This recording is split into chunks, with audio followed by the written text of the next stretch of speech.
Day! So, welcome back sa aking YouTube channel. So, tinamad kasi ako talagang mag-edit na mga may guys. So, sobrang tamad ko na talaga kaya hindi na ako nakakapag-upload, no? So, karon kay weekends man, si Jusawa ang nagsundo sa akin sa school. So, today is Friday and hanggang alas 12 lang talaga kami ng tanghali every Friday. Kaya ngayon, siya ang nagsundo sa akin mga may guys. How are you? Mitä kuuluu? Mitenkäs sinun koulupäivä meni? Mine, all mine. Mine.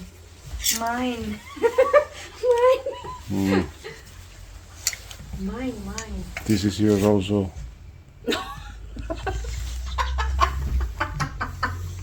When I'm done. No. That's good, the shirt one, it's good. But I can use this in summer. Yeah. So, dumaan pala kami dito sa second-hand store, mga may guys. Kasi nga, balak namin is bibili ako ng bagong bag. So, may nahanap akong bagong bag. Kaso, hindi man gaano kagandahan. Pink, no? Parang pangbata. Pero okay na rin. Hindi naman din ako maarte. At saka sa school lang naman. Bakit ba? Sino bang pag-aartihan natin doon? So, binili ko na lang mga may guys. Nasira na kasi yung bag ko na isa, no? Imbis bag lang ang bibilhin namin. Naparami mga may guys kasi nakakita ako ng mga magaganda. My tummy is like out. You need to buy it and then you need to do work that you can wear it. Yeah, that's right. You leave it in a living room that you see it every day.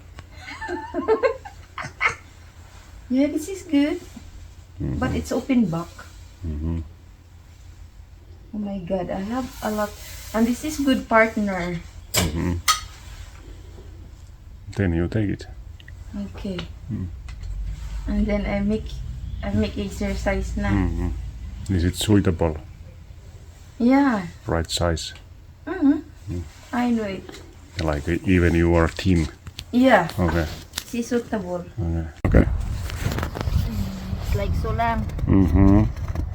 Dumating na kami mga may guys. Pero bago kami aakyat, maglalaro muna kami ni Jusawa. It's like a stone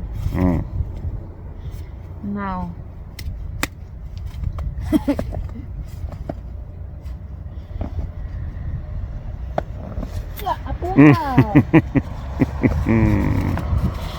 Last.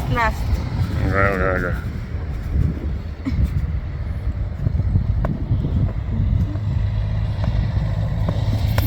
Yay! Kina. So ngayon mga may guys, magluluto ako ng tanghalian namin ng aking asawa. No? So nagpahinga lang ako saglit and then nagprepare na rin ng tanghalian namin ng aking asawa kasi nagugutom na talaga ako. At nagugutom na rin siya dahil maaga kaming gumising nga dahil may klase ako at maaga kaming kumain ng agahan. So mostly kinakain namin sa umaga is bread lang talaga at saka coffee, ham, egg, yun. So maaga kaming kumain. So ngayon nagugutom na kami. So alas 3 na ng hapon dito mga may guys kasi alas 12 yung out ko and then nagpunta pa kami sa second hand store. Namili-mili pa doon. So marami akong nabili na mga second hand mga may guys. Ang gaganda pa ng damit. Sus bag lang manunta ako ang paliton. Kunya, sus nainganyo ko kay kita na pagkugnindot mga may guys, mostly biya sa mga second hand no mga original at mahilig din ako sa mga UK, mga ukay-ukay.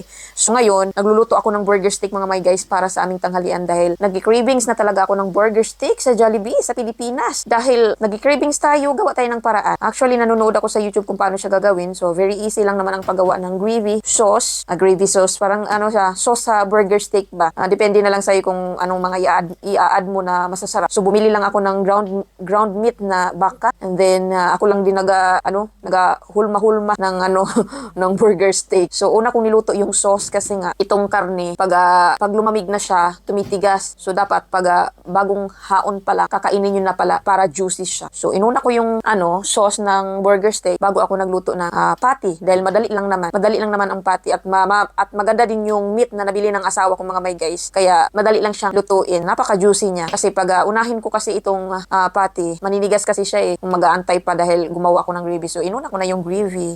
So, ayun mga may guys, malapit nang matapos ang aking burger steak. Jollibee burger steak mga may guys. So, papatikim natin to ni Jusawa. First time niyang kumain ng burger steak. So, paborito ko talaga yung burger steak sa Pilipinas. Napaka-yummy kasi napaka-juicy. Tapos, ang sarap-sarap talaga, no? So, ngayon, may paraan tayo para gumawa din kasi nga walang Jollibee dito sa Finland. Para-paraan lang din para makakakain, no? At mahilig din ako magluto, kaya game na game. Kaya sana'y magustuhan to ng aking Jusawa mga may guys. So yun guys, tapos na tayo sa ating burger steak sauce. So malapit na tayong matapos at excited na akong kumain mga may guys dahil first time ko rin matikman ito na sarili kong gawa na burger steak. I hope na masarap talaga ito mga may guys. I hope na magustuhan talaga ito ng aking asawa. So ayan, kakain na kami mga may guys. Sana'y magustuhan ng aking Diyosawang afam.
Hello guys! Good afternoon Finland! Good evening sa Pilipinas! So araw ngayon ng Saturday mga may guys, natanghalian kami ng gising dahil nga weekends. So ngayong araw na to ay magbibinta kami ng bote ng aking asawang afam, no? So yung mga bote na yan, naipon namin yan. At may mga price yan mga may guys. May 40 cents, 50 cents, ayan yung price niya may 15 cents, ganon. At kahit 40 cents or 50 cents lang yan mga may guys, pag marami kang naipong bote, malaki din ang mabenta mo niyan mga may guys. So, dahil yung asawa ko mahilig sa inumin, mahilig sa coke, ako na din, mahilig din ako sa coke, kaya ganon na lang karami yung bote namin. So, yon papunta na kami sa store. So, ang kagandahan lang dito mga may guys, may proper way talaga sila kung saan mo pwedeng ibalik yung mga bote na may mga price. At magkakapera ka talaga mga may guys. So, minsan naisip ko na lang, ano kaya ako, mamasura na lang ako dito sa Finland ng mga buti. Malaki pa siguro ang income, no? Kaso, wala ka namang pukuha mga my guys kasi nga iniipon din ng mga tao para ibalik nila sa store. Sayang din, di ba? At saka ang linis ng bansa nila mga my guys, wala kang makitang basura talaga sa mga gilid-gilid mga my guys, promise.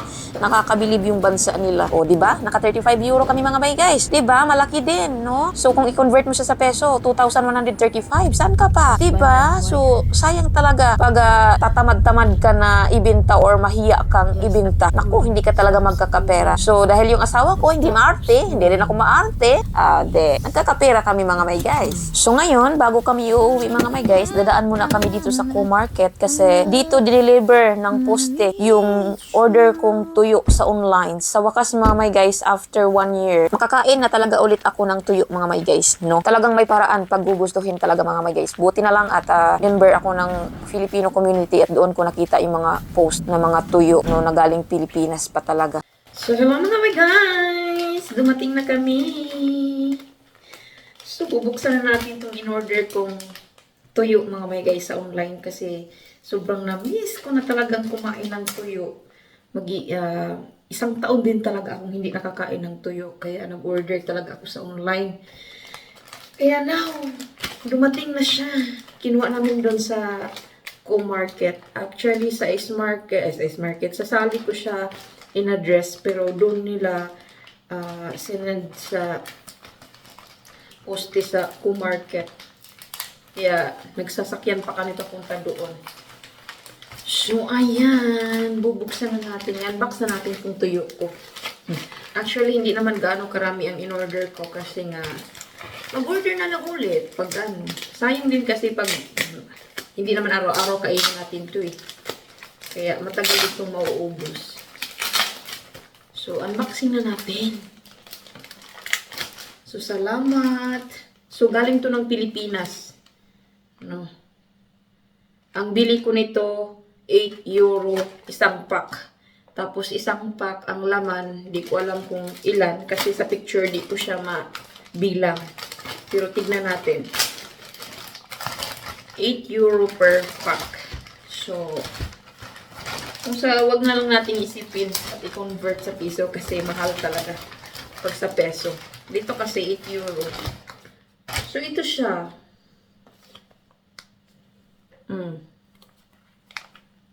Ang hinahanap ko talaga is yung tulingan nga, ano ba ganyan galunggong na tuyo. Yun talaga ang gusto ko. Pero wala kasi akong nakita. Meron akong chinat sa messenger. Kaso lang naubos na. Kaya ito, ibang tao ito. Iba ang may-ari nito. Pero at least, makakain na ako ng tuyo, mga may guys. Kasi sobrang nagki-cravings na talaga ako sa tuyo. Grabe na talaga ang pagki-cravings ko sa tuyo. 1 taon hindi ako nakakain. At 2 ang kinuha ko. Yan. Ito. So, sa isang pack pala, 2 for